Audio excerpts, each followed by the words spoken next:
السلام عليكم ورحمة الله وبركاته. ازيكم حبايبي؟ عاملين ايه؟ يا رب تكونوا بخير وفي احسن حال. النهارده هنعمل مع بعض صابون المواعين السائل. انا عملته بمكون كلنا بنرميه.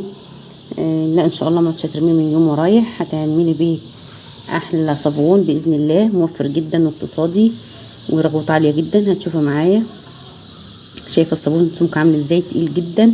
ده مشروع مربح جدا يا جماعه، اللي عايز يشتغل في الموضوع ده ما شاء الله جميل جدا. هنشوف عملناه ازاي. يلا بينا. ادي معايا قشور البرتقال واليوسفي والليمون اهو. عندك بقى نص الليمونه اللي بتتبقى في التلاجة ديت عينيها في الفريزر. اي قشر اسفنج بقى عينيه ما ترموهوش، انا ما برميش كل القشور ده، انا ما برميهاش.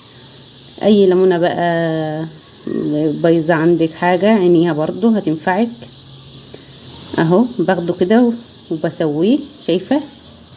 حتى لو برتقانه بايظه انا باخدها عينها برضو. باخده بقى بحط عليه ميه وبسويه على النار، واسيبه بقى لما يستوي خالص، واخده اضربه في الخلاط واصفيه. بيبقى حلو جدا، بستعمله في حاجات كتير جدا. بعمل منه الصابون وبستعمله بزود منه الصابون برضو. بيبقى حلو قوي لما يكون فيه مواعين فيها سمك او زفر او حاجه زي دي، بيشيل اي روايح خالص من المواعين.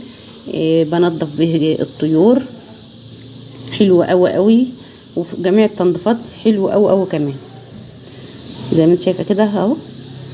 خدته وسويته على النار وضربته في الخلاط وصفيته اهو. اخدت منه حوالي لتر كده. شوفي جميل ازاي، حلو قوي في تنظيف الفراخ والبط والحاجات دي. صفيه كده زي ما انت شايفه، هيكون ناعم معاك وجميل. هاخده بقى كده وهجيب بوله واسعه شويه وهنزله فيها كده بالشكل ده كده اهو. موفر جدا واقتصادي وجميل. هنزل بقى كده برتلين ميه اهو. بقى انا حطيت رتل من العصير اللي انا عملته ورتلين من الميه، والمكون بقى الحلو بقى اللي هيخلي لنا الصابون تقيل وجميل، كوبايه نشا او كورن فليكس.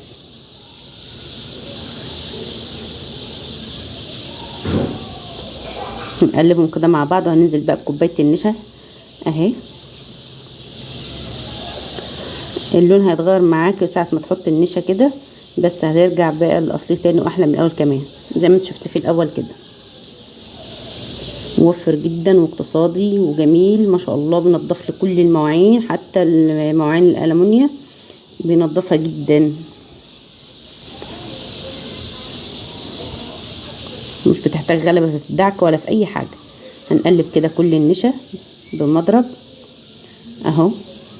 وهنجيب بقى كده معلقة ملح وحوالي 3-4 معالق سكر.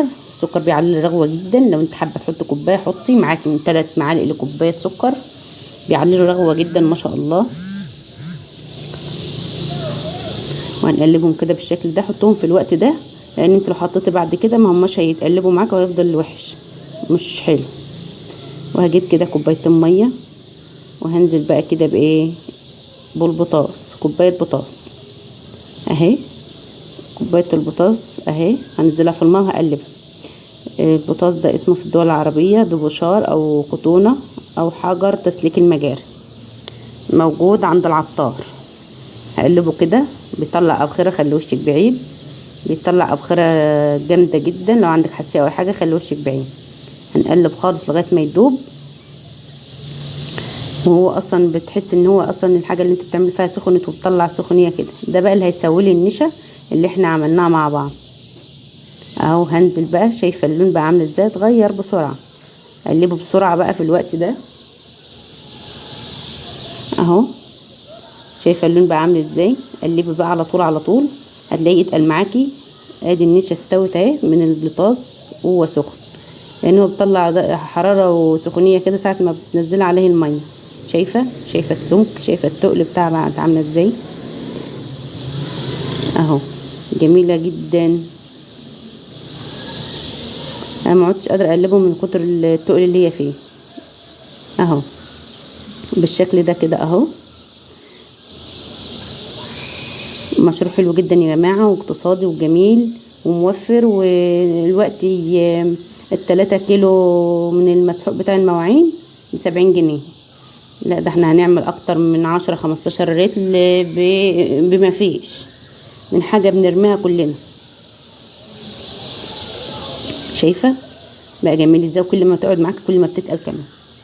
اللي بقى كويس جدا علشان تكمل التقل بتاعها والتسوية.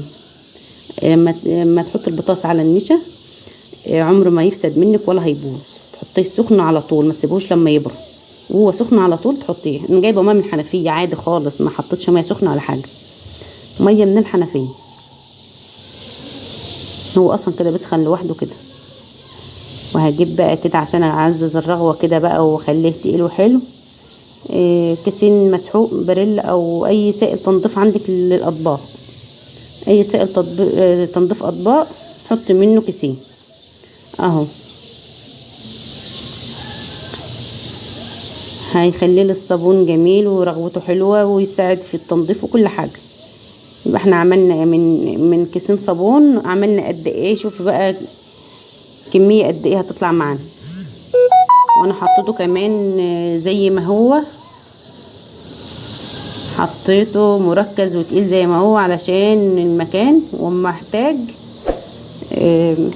ازوده بقى ابقى ازوده وقت الغسيل على طول. ادي الكيس التاني اهو هنزل بيه.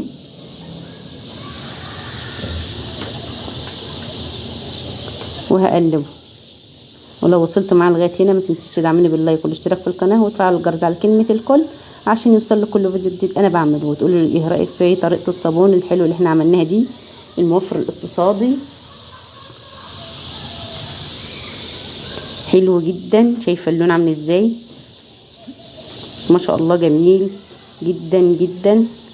تقدري بقى تزوديه زي ما انت عايزه، لانه هو كده تقيل جدا جدا ولسه هيتقل معايا كمان. شايفه عامل ازاي؟ شايفه السمك؟ عمرك ما تشتري اصلا مسحوق من بره بالتقل ده.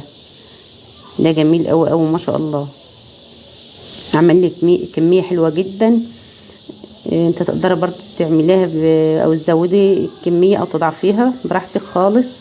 يقعد عندك فتره كبيره ما يجرالوش اي حاجه. شايفه الصابون تقيل ازاي؟ وهجربه معاكم اهو. انا اخدت بقى عبيته في ازازه وكبيره، ودي بقى اللي انا كنت شطفت بيها الطبق اللي كنت بعمل فيه. دي ميه الشطف بس بتاع الطبق على طول. شايفه الرغوه عامله ازاي؟ ما شاء الله جميله جدا. ده بس انا اصلا محطش منه كمان، ده الطبق شطفه الطبق بس اهو. اخدتهم. شوفي الرغوه عاليه عامله ازاي؟ جميله جدا وحلوه قوي في التنظيفات، وخلي المواعين ريحتها جميله وزي الفل. لو وصلت لغايه هنا متنسيش تحط لايك. بحبكم في الله، مع السلامه.